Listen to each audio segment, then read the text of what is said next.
Biggest scam. Biggest scam.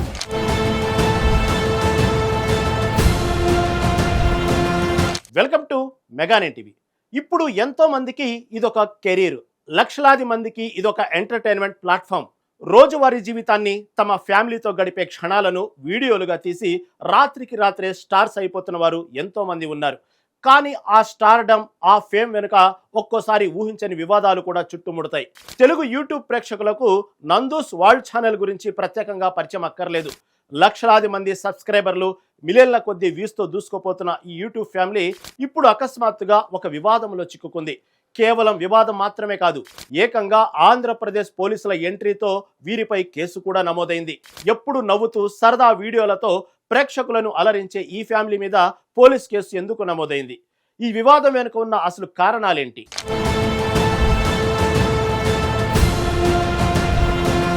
నందన స్వస్థలం గుంటూరు జిల్లా వడ్లముడి. ఆమె తల్లిదండ్రులు ఉద్యోగాల కోసం విజయవాడ వెళ్లారు. అమ్మమ్మ, తాతయ్య దగ్గరే నందు పెరిగింది. 22 ఏళ్లు ఇండియాలోనే ఉంది. యూకేకు వెళ్లి 20 ఏళ్లు దాటింది. యూకే వెళ్లిన కొత్తలో 15 ఏళ్లు జాబ్ చేసింది. యూట్యూబ్ వీడియోలు చేయడం మొదలుపెట్టింది. సోషల్ మీడియాలో క్రేజ్ పెరగడంతో ఆమె చేస్తున్న జాబ్ మానేసింది. జాబ్ కంటే వీడియోలు చేయడంలోనే సంతృప్తి, ఆనందం ఉందని ఆమె చాలాసార్లు చెప్పింది. ఆమె భర్త కలిసి యూకేలో చేసిన బిజినెస్లు సక్సెస్ కావడంతో ఉద్యోగాలు చేయాల్సిన అవసరం ఆమెకు గాని, ఆమె భర్తకు గాని లేకుండా పోయింది. సొంత ఇల్లు, కార్లు, యూకేలో నందు కుటుంబం విలాసవంతమైన జీవనం సాగిస్తున్నారు.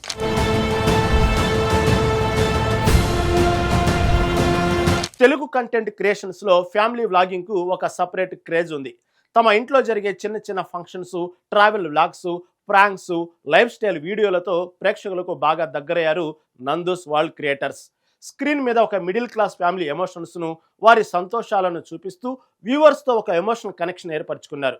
దీనివల్ల ఛానల్ కి సబ్స్క్రైబర్లు విపరీతంగా పెరిగారు. బ్రాండ్ ప్రమోషన్స్, స్పాన్సర్షిప్స్ తో ఫైనాన్షియల్ గా కూడా మంచి స్థాయికి చేరుకున్నారు. సినిమాల్లోనూ అవకాశాలు దక్కించుకొని తమ టాలెంట్ ను చూపిస్తున్నారు. అంతా సాఫీగా సాగిపోతుంది. తమ లైఫ్ ఒక డ్రీమ్ లా ఉందనుకుంటున్న సమయంలోనే ఓ ఊహించని షాక్ తగిలింది.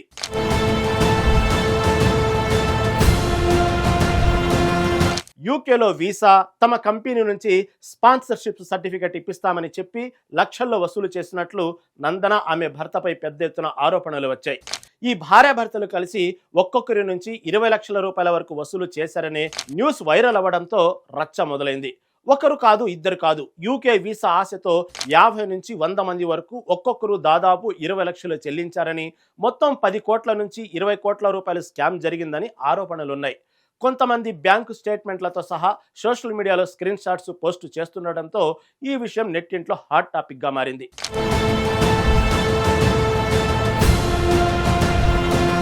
ఇదిలా ఉంటే ఆంధ్రప్రదేశ్లోని స్థానిక పోలీస్ స్టేషన్లో నందు, ఆమె భర్తపై అధికారికంగా ఫిర్యాదు నమోదైంది. బాధితుల ఫిర్యాదు మేరకు మధుకర్, నందన, మధుకర్ తండ్రిపై క్రైమ్ నెంబర్ 515/2025 కింద కేసు నమోదు చేశారు పోలీసులు.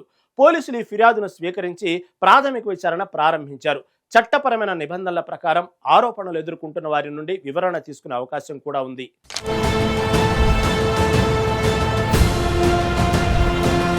తమకు ఇష్టమైన యూట్యూబర్స్ పై ఇలా పోలీసు కేసు నమోదు కావడం నందూస్ వాళ్ళ అభిమానులకు తీవ్ర దిగ్భ్రాంతిని కలిగించింది. నిజానిజాలు, ఆరోపణల వెనుక ఉన్న పూర్తి వాస్తవాలు ఏంటనేది పోలీసులు విచారణ పూర్తయిన తర్వాతనే స్పష్టంగా తెలుస్తుంది. ఏది ఏమైనా లక్షలాది మంది ఫాలో అయ్యే ఇన్ఫ్లుయర్స్ పబ్లిక్ డొమైన్లో ఉన్నప్పుడు తమ వ్యక్తిగత, ప్రొఫెషనల్ లైఫ్ విషయంలో ఎంత జాగ్రత్తగా ఉండాలో ఈ సంఘటన మరోసారి గుర్తు చేస్తుంది. ఈ ఆరోపణలపై నందన తన ఛానల్లోనే ఒక వీడియో పోస్ట్ చేసి వివరణ ఇచ్చే ప్రయత్నం చేసింది. మరి ఈ కేసు ఎటువైపు దారి తీస్తుందో వేచి చూడాలి.